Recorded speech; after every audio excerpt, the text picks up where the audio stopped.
Singer నేనే చెప్తున్నా అండి. హాయ్ అండి. సో నాకు కొంచెం మాట్లాడడం కొంచెం కష్టం నాకు. That's not my strength. So what I think I'll do is with some help. Shalini, can you come? అయ్యో, ఆవిడ స్పీచ్ తర్వాత ప్లాన్ చేసామే. ఇది ఆమె unexpected. అస్సలు సిగ్గుపడకుండా వచ్చేస్తుంది. సో పర్లేదు. ఓకే అండి, పర్లేదు. మీ మైక్ కూడా కావాలి. ఇంకో కావాలంటే ఇంకో 4-5 మైకులు తెప్పిద్దాం. నేను కూడా మీ అందరిలాగే సమంత గారి పెద్ద ఫ్యాన్.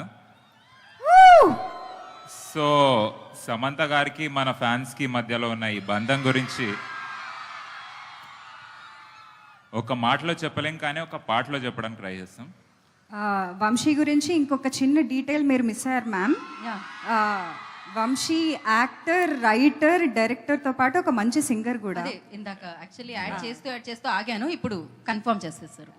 సో ఇప్పుడు ఈ పాట ఫ్యాన్స్కి, మ్యామ్కి, శామ్ మ్యామ్కి మధ్య ఉన్న బంధం కదా. Yeah. సో నేను ఫస్ట్ స్టార్ట్ చేస్తా, దాని తర్వాత నువ్వు పాడతావా? ఆ బంధం చెడగొట్టకుండా వాడు. సరే, నేను ట్రై చేస్తాను. నేను వంశీ అంత మంచి సింగర్ని కాదు, సో ప్లీజ్ ఎక్స్క్యూజ్ మీ. నేను ధైర్యంగా పాడు. సరే, టెన్షన్ వస్తుంది ఆల్రెడీ. Yeah. పాలు నీళ్ళ బంధం ఇది జన్మ జన్మల బంధం. పోయింది. మళ్ళీ ట్రై చేస్తా. ఫస్ట్ ఇట్లా పెట్టు.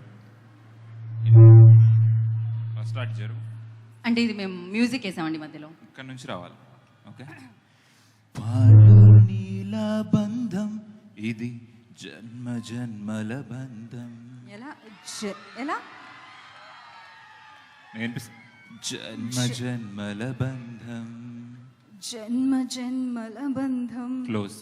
పువ్వు తేనె బంధం ఇది జన్మ జన్మల బంధం. ఎందుకంత జన్మ అని అదోలా పాడుతున్నావు? ఆ ప్రేమ అలాంటిది.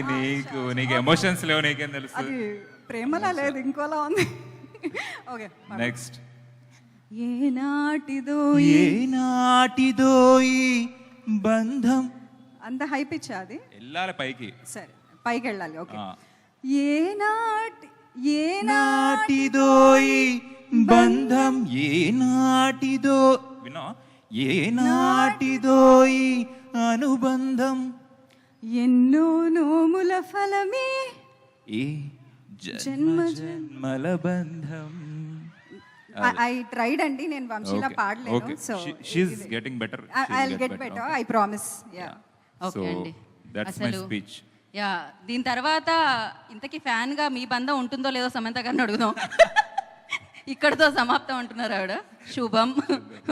వెళ్దామండి, మనం అందరం వెళ్దాం కిందకి. మీ వల్ల నేను యాంకరింగ్ వదిలేద్దాం అనుకుంటున్నా, వెళ్ళిపోదాం అనుకుంటున్నా కిందకి. ఈ ఒక్క పాటతో నా చీర కుచ్చుల్ని పట్టుకొని కిందకు వచ్చేద్దాం అనుకుంటున్నాను నేను. యా, ఇప్పుడు బేసిక్గా బాబు ఎవరి భార్యల్ని వాళ్ళు పక్కన కూర్చోపెట్టుకోండి. శుభంలో ఎవరి భార్యలు మీ భర్తల దగ్గరికి వెళ్ళండి అమ్మా. సినిమాలో భర్తల దగ్గరికి ప్రతిదాని వెనకాల ఏదో ఒకటి చెప్పాల్సి వస్తుంది. సమంత గారు ఫస్ట్లీ బ్యూటిఫుల్గా ఉన్నారు. ఆవిడ ఎప్పుడూ బ్యూటిఫుల్గా ఉంటారు. And thank you so much. And వెళ్ళారా? కరెక్ట్గానే కూర్చున్నారా? వంశీ గారికి ఎవరు లేరు, పర్వాలేదండి. మీ పాట మీతో ఉంది, మీ పాట మీతో ఉంది. అమ్మా, ఈ ఒక్క ఛాన్స్ కొట్టేశారు ఆయన. సూపర్బ్. ఇప్పుడు ఎక్కడితో మొదలు పెడదాం? ఫస్ట్ మనం మొదలు పెడదాం అనుకుంటున్నాము గవిరెడ్డి గారితో. ఎస్, శ్రీను గారు, శ్రావణి గారు, ఫస్ట్ ఒక 2 క్వశ్చన్స్ అడుగుతామంటే పెద్దగా ఇబ్బంది పెట్టాం మిమ్మల్ని. సో ఫస్ట్ ఏంటి అంటే, అది సమంత గారిని ఎవరు బెటర్గా తెలుసుకున్నారు, ఎవరికి బాగా సమంత గారు తెలుసు అనే క్వశ్చన్స్ అడుగుతాం అనమాట. ఎవరికి తెలుసు అనేది లాస్ట్లో ఇప్పుడు తెలిసిపోతుంది. రిజల్ట్ ఇక్కడ వచ్చేస్తుంది, ఎందుకంటే సమంత గారు ఇప్పటికిప్పుడు చెప్తారు కాబట్టి.